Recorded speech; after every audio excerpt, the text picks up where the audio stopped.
in a partitioned space of just 43 square feet, looking around. There is only a monitor and a computer quietly operating, a single mattress. That's all there is here. This is the modest space where many of Japan's internet cafe refugees depend on for survival. In Japan, there is a group of people.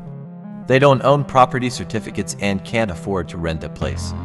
They are known as internet cafe refugees, living 24 hours in these small compartments of internet cafes. Each tiny compartment, though small, bears the life and dreams of many individuals. Tokyo is a city with high living costs. The rent for such a small partitioned space in an internet cafe astonishingly reaches 60,000 to 90,000 yen per month, which is equivalent to $540 to $810 for many people. This is a significant expense. In such living conditions, some have stayed for as long as 10 years. During the pandemic, we even encountered an old man who has been living in an internet cafe private room for over 20 years. In front of the camera, he sadly expressed that he is now homeless. The life of Japan's internet cafe refugees is plain and unpretentious, devoid of hope, but they persistently continue to survive. Today, we will unveil a corner of Japan's underclass, offering a glimpse into the lives of Japan's internet cafe refugees, filled with bitterness and sacrifice. 19-year-old Iyaka is one of the youngest long-term residents in the internet cafe, in a partitioned space costing $25 per day. We can see Iyaka's clothes and daily necessities for the entire year neatly stacked. Iyaka lives in this internet cafe with her 41-year-old mother. Her mother has been single-handedly raising her two daughters since her divorce 10 years ago. Iyaka often visits another room in the internet cafe. That's where her 14-year-old sister, Komo, who had to drop out of school due to financial difficulties, is struggling to get by. To help ease her mother's financial burden, Iyaka also dropped out of school early. She works at a convenience store 5 days a week, and after paying the rent, her modest income is only enough to buy a bowl of convenience store noodles, which she shares with her sister as a simple meal. When they are hungry, the two sisters sustain themselves with unlimited free drinks available in the store. Iyaka takes a deep breath, her eyes filled with exhaustion and tears, but she firmly says, "I want to leave this place, but I hope my sister can complete her education."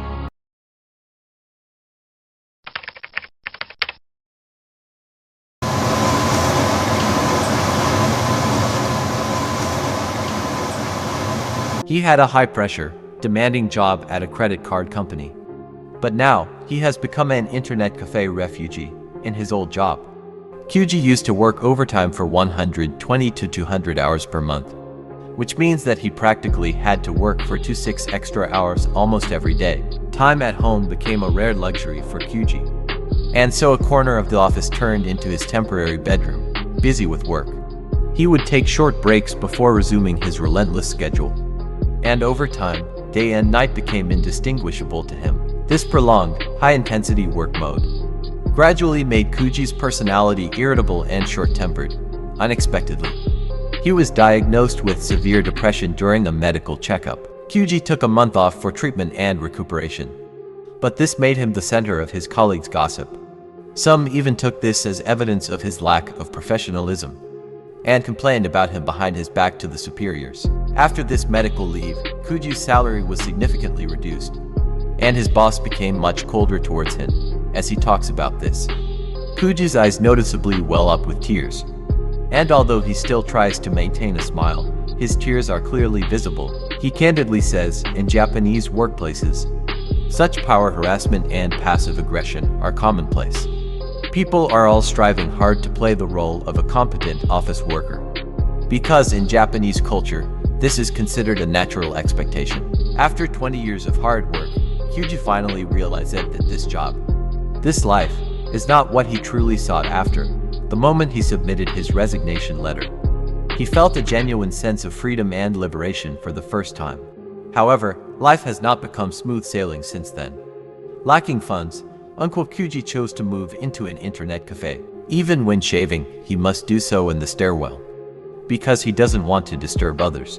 Despite the difficulties of his life, Kyuji remains firm in his resolve not to return to that kind of company employee lifestyle. He is even considering leaving Japan to seek a completely different living environment, where he can lead the life that he genuinely wants. But as of now, he is still struggling to survive in this bewildering and harsh life. In the cramped spaces of internet cafes, a group of Japan's invisible poor are living due to the unforeseeable twists and turns of life. For them, dreams are no longer an inspiring word.